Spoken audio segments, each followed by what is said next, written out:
Long Island Backstory with Chief Correspondent Gary Jacobs. Good evening, everybody, and I'm Gary Jacobs. Welcome to another edition of Long Island Backstory. Got a great guest today. He was on our show once before, and I've asked him to come back. Is Dr. Marc Janoson of Manhasset Psychology. Manhattan Psychology. Manhasset Psychology. Okay, I'm glad it's not just me.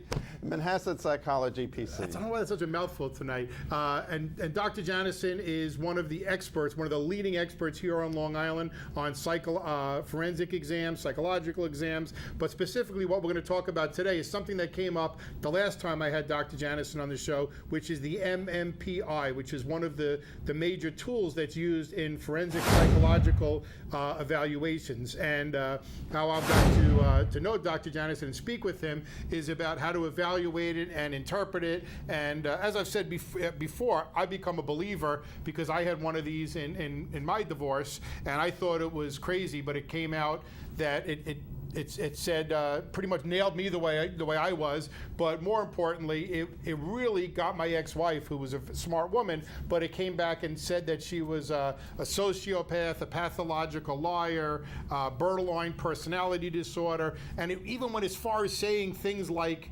how people liked her in social groups, but she didn't really have any long-term friendships. I mean, it was so amazing to me what this tool did. I was just totally shocked, and I've become a believer.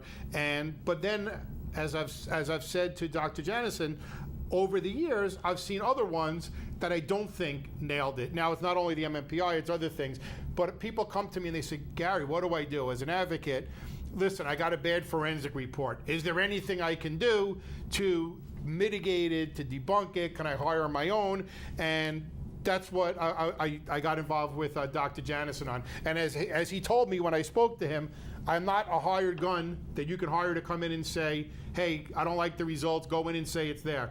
As he said, first of all, many times people would hire me to say that the report is accurate, that they got the same results. And he would not go in, if the results came up bad, he would not go in and say, throw them out the window. I know he talked about a case where he was hired to debunk something. I don't want to give away the case, so I won't talk about it. I don't really know the details anyway. But and he told the attorneys, look, I got basically the same results, and it would be unethical for me to go in there and say otherwise. But there were some other things that you could say. Anyway, I babbled on and off. I want to give a little bit of background just so you know what kind of expert I'm talking to. Dr. Janoson has testified as an expert witness many, many times. Right here in New York, in New York City, in Brooklyn, for the police department many times.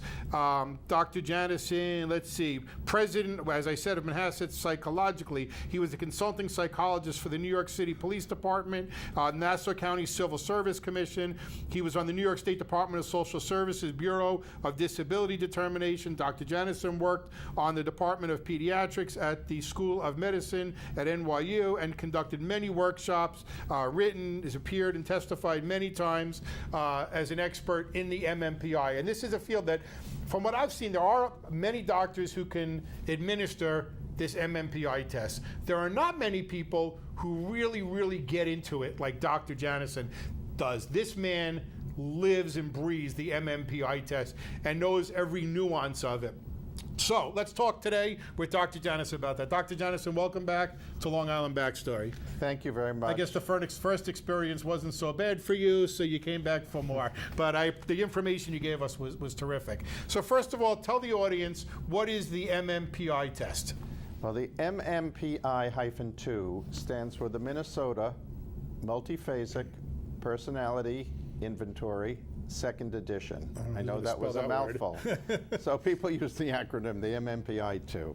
This is an old test. It was developed in the 1930s, and it has a massive amount of research supporting its validity and its reliability.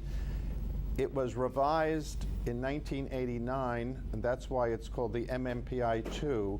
They tried to create a database based on the 1980 census, which would accurately reflect the American population. They tried to, they did. They included minorities, African Americans, Hispanics, Native American people, people that were not included in the original standardization back in the late 30s. The test was revised in 1989. That's why it's called the MMPI 2. There was another revision, I believe it was in 2008. They now have an instrument that they call the MMPI 2RF. RF stands for restructured factors.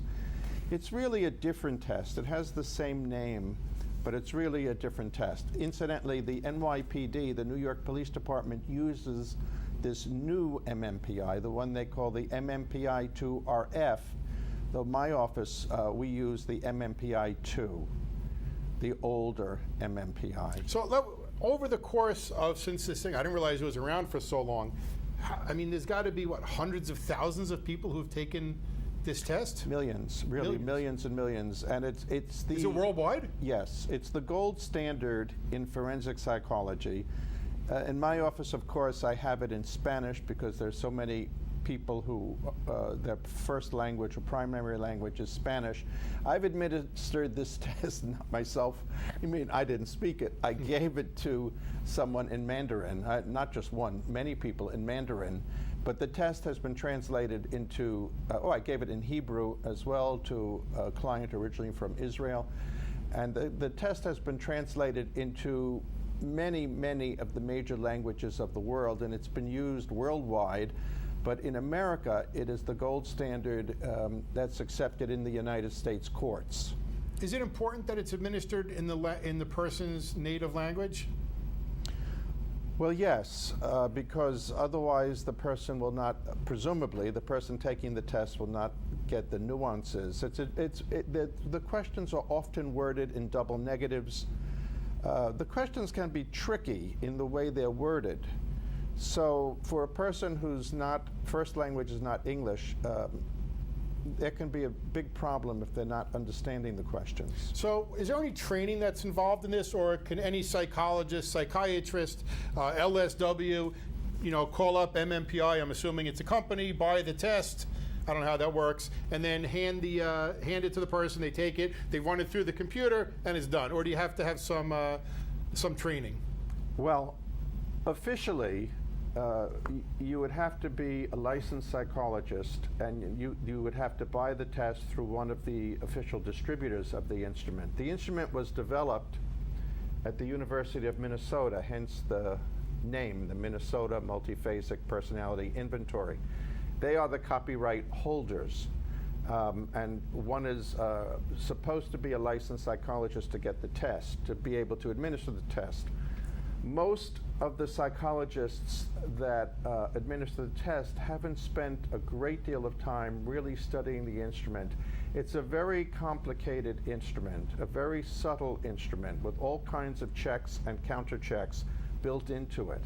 And very few people have donated years, if not decades, of their life to really master the instrument. The difference between this instrument and most of the other tests that we have in psychology is most of the tests are like a depression scale. Either you're high in depression or you're low in depression. Either you're high in anxiety or you're low in anxiety. The MMPI was the first instrument which approached the complexity of mental life with hundreds and hundreds of scales that interface with each other and give information if they're configured, if you look at them in certain patterns and configurations. It was the first instrument that I was satisfied with began to approach the complexity of the human mind and personality. So instead of just saying whether someone is depressed or not depressed, on the depression construct, it may have 5 scales that directly assess depression, plus maybe another 10 scales where depression sort of leans on those constructs. So if let's say a scale is elevated, but it's not labeled as a depression scale, it can still give information about whether a person is depressed or not. It was the first instrument that had the complexity that really sort of mimicked the human mind's complexity. So Mark, I look at you as an expert in this. I mean, obviously, you know all the nuances, but not everybody does because they don't live it all the time. But is it important to have somebody, if you want to get an accurate result, that knows all the nuances of it? Or is it not so important because it's going to go through the computer, and it would only be important if you want to, I don't know if the word would be debunk or challenge some of the results?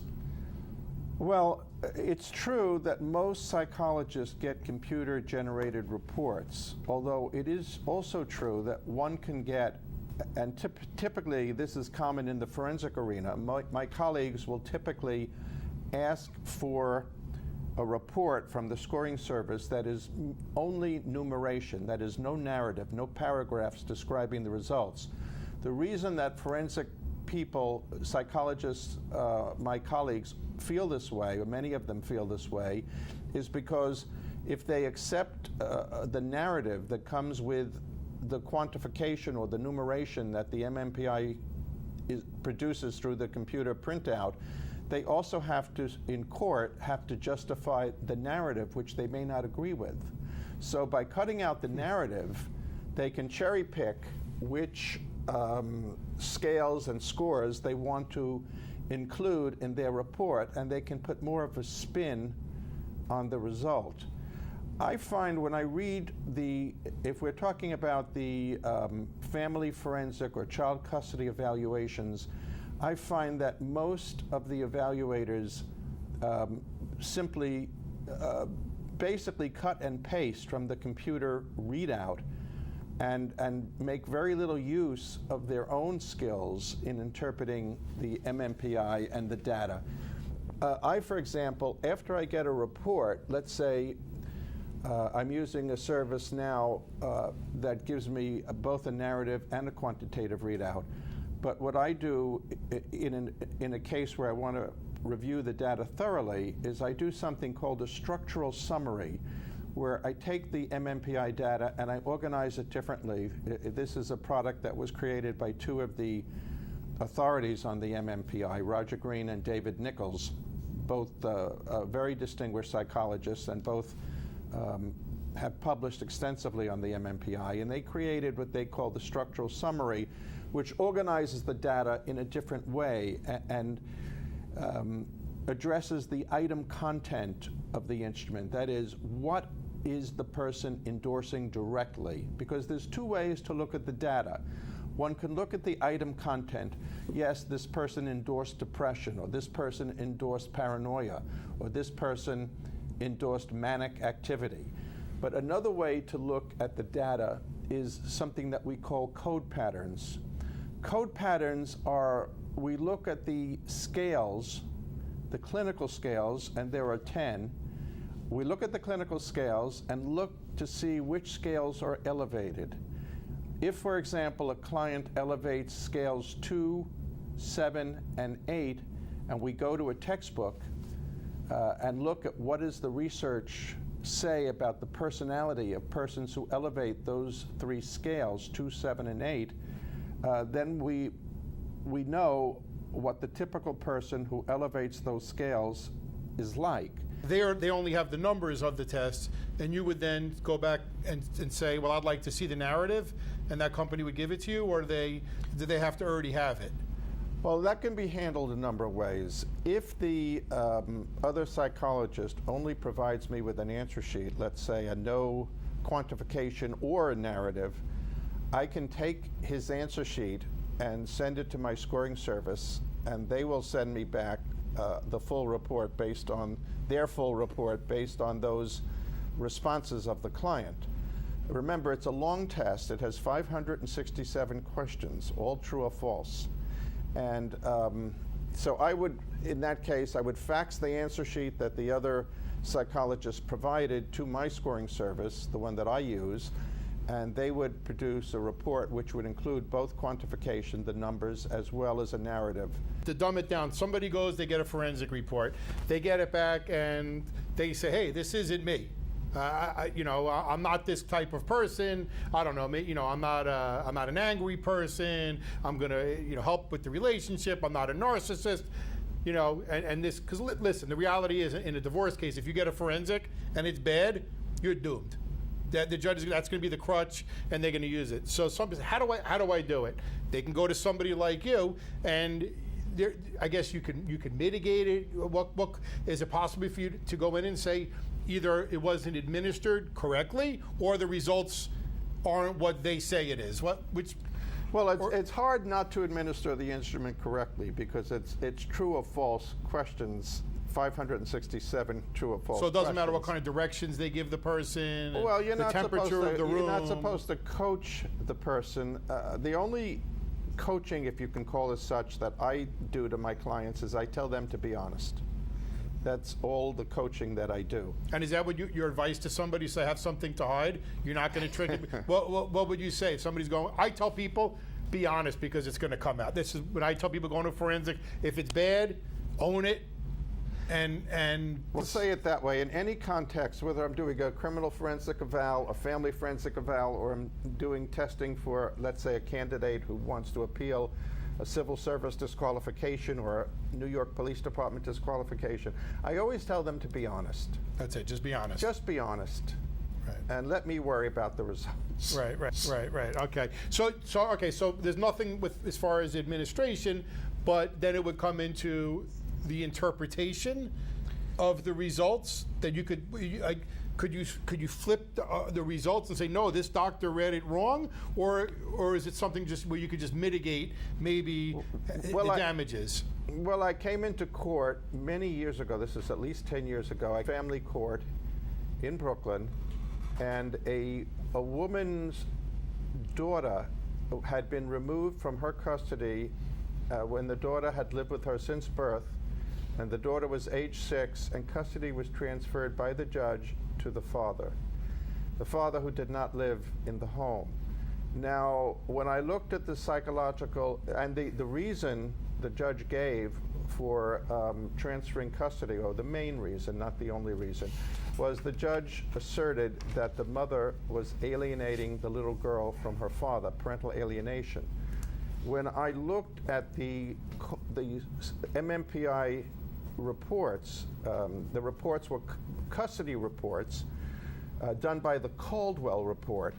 And when I looked at the numbers that this psychologist produced, the father was much higher on the parental alienation scale than the mother, who was normal range on parental alienation.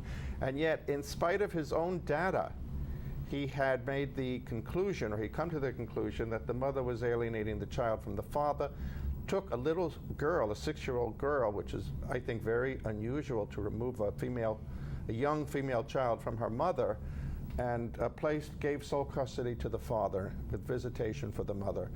And if I remember correctly, we were able to reverse that. And I was part of a larger effort, but that was a piece of it, that the actual data collected by the psychologist was the opposite of his opinion. Wow. So one of the reasons that I like objective data, not just in family forensic evals or custody evals, but in criminal evals, is it holds your hand to the fire. You can't come into court with an opinion that doesn't match your data. So in a certain sense, it keeps you honest. Not that I would be dishonest otherwise, but it holds your hand to the data. You can't really get away from your objective data. So I can't come into court, let's say in a criminal case, and you have somebody who has a normal range MMPI and tell the judge that this person is, let's say, not guilty by reason of insanity of a murder, because the MMPI does not support that. But I'm working on a case now where a highly inebriated man who was a drug dealer and who was carrying a gun to protect his cash, shot, he says by accident, shot a man outside the bar that they were hanging out in, and the man died. And the question that the defense attorney is asking me is, does this defendant qualify for partial defenses such as extreme emotional disturbance, diminished capacity, and there's also one called mens rea, which is Latin and has to do with not having the intent to commit the crime that occurred. So this man is saying, the defendant is saying, that he didn't mean to shoot the deceased, and that he had put his finger over his gun to kind of cock it, and it went off. So I had to look at I had to administer and look at the MMPI, and as part of my report, to answer the question as best I could as to whether it appears that this defendant meets the criterion for one of these three defenses. So let me ask you this, because you just touched on a spot with alienation, and we talked about that the test can somewhat predict if there is an alienator. One of the big problems of the court is the child. Is the child alienated, or is it something that's it should, I don't know, expected, or the reasonable behavior? Can you administer this to a child, and at what age? And could you give it to, say, a 12-year-old child to determine whether or not they're alienated? No. The short and true answer I was hoping is you were no. going to, because but it's a big... the MMPI has an adolescent version. It's called the MMPI-A for adolescent. And that test can be administered at age 14 to 18. And then, of course, you move up into the adult MMPI, the MMPI-2. I had a case where the allegation was that the mother had alienated her children from the father, and the children were, the custody was given to the father. The children and the father were not available for me to evaluate. However, the attorney from the other side sent me the MMPIs of these two teenage children and the father. And what I found and wrote in my report, and it was quite striking, is that the father had an extraordinarily unusual pattern on the validity scales. That is, the scales that address the attitude of the person towards the testing process. And both of these young men, these teenage boys, had the identical, extremely rare validity pattern on their MMPIs. And I suggested that while it isn't conclusive, it is suggestive that these boys are very highly identified with their father and may have been, in fact, alienated against the mother. Now, that was just one piece of a larger report, and it wasn't of itself conclusive, but it was just a piece of a larger picture of what might be going on with these kids, why they produced virtually identical configurations on their validity scales, which were an extremely unusual configuration. So one might say if somebody's trying to prove alienation, which is very difficult sometimes, of course, you know, the father may say, look, I know she's alienating, but how do I prove it? Maybe one would suggest that they get, the parents, you're saying not the child, would get MMPI tests, and that could help determine. Well, in this case, the teenage boys took it, and so anything over 14, yeah, they can yes. That's there are other tests for children under 14, but they're not MMPI tests. Okay. And as I said, this was just a stretching, if you will, because I've never interpreted validity configurations of three different people and sort of superimposed the configuration of one onto the other and to the next, and saw that this is very highly atypical and strange, and I included it in part of a larger picture. Because in and of itself, it's not convincing, but it's suggestive. So can I ask, how much does something like this cost? Because obviously money's an issue. I know mine was, I mean, I spent an insane amount of money. But if somebody says, hey, I want to prove alienation, I want to go to a forensic, I'm going to ask the court for permission to do it, and I'll say, I'm going to pay for it. What are we talking, a range of to administer and analyze and do a report? Well, if you're asking me how much I would charge for a full custody evaluation, it would depend how many adults, well, it'd be 2 adults, but I mean how many children, how many people altogether, and also what I like to do in all of my work, whether it's appeals for NYPD, for the police department, or whether it's a criminal forensic evaluation, unless I'm on a government-funded source, that we have poor people panels that lawyers hire us under poor people panels, both on the city level and on the federal level. If I'm dealing with a private case, I like to ask the client, I like to give them a fee and then ask the client if that number works for them. And if that number doesn't work for them, then I like to adjust the fee. In other words, I'd rather accept a lower fee and work with the case than push the higher fee and lose the case. So generally speaking, I'm flexible. You're talking $3,000 to $5,000. If you're talking about a custody evaluation with 2 parents and 2 or 3 kids, that's the ballpark. Right. Listen, that's people spend that on their lawyers in a couple months, and for people who were losing it, sometimes very frustrating in court because you say, hey, I'm the good guy, I'm the good lady, but the court only sees a snapshot of 30 seconds, we don't talk, and they don't know, and the forensic report, if you're on the right side, can be good. I think part of the problem, and we have to wrap it up, but I'm sure you see this, somebody may not know how they're going to come out on the forensic, and I've had people say to me, I'm going to go to court and fight for forensic, and I say, you might not want to do that because from what I see, you may not do well on it. Yeah. Listen, it's going to find out these secrets that you have. It's going to expose. Well, also there are psychologists who have a bias in a given direction. I had a matrimonial attorney tell me quite frankly that she uses a particular psychologist when she wants to find that a particular parent is alienating the child from the other parent. That there's one psychologist that she knows that this attorney knows that she can count on to produce a report that says that this parent, one of the parents, is alienating the child from the other parent.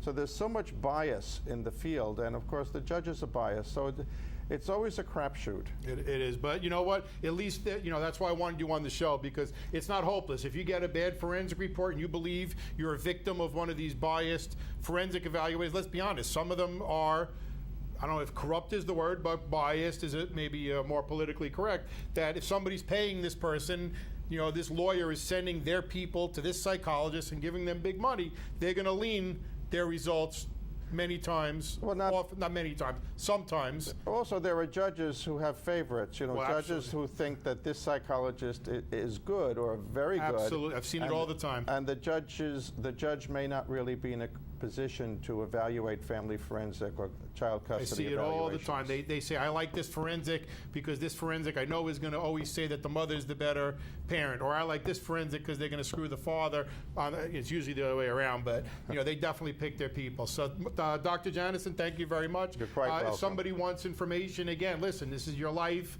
There are options to have somebody go to court, a real doctor with real science behind them, and you can hear in Dr. Janoson, this man lives and breathes this report and is extremely knowledgeable on it. He's not going to get tripped up by an attorney. He believes in his heart, in this test and how to analyze it. And you can reach him at Hassett Psychology. You can find him on Facebook, Dr. Marc Janoson. Dr. Janoson, thank you for coming on the show. Thank you so much for having me. I'm Gary Jacobs. If you like what you see, please share the show. Please go to our YouTube channel, Long Island Backstory. Click subscribe. It's free, and we really appreciate if you did that for us. We got to get the numbers up, and we got to spread the word. We'll see everybody next evening.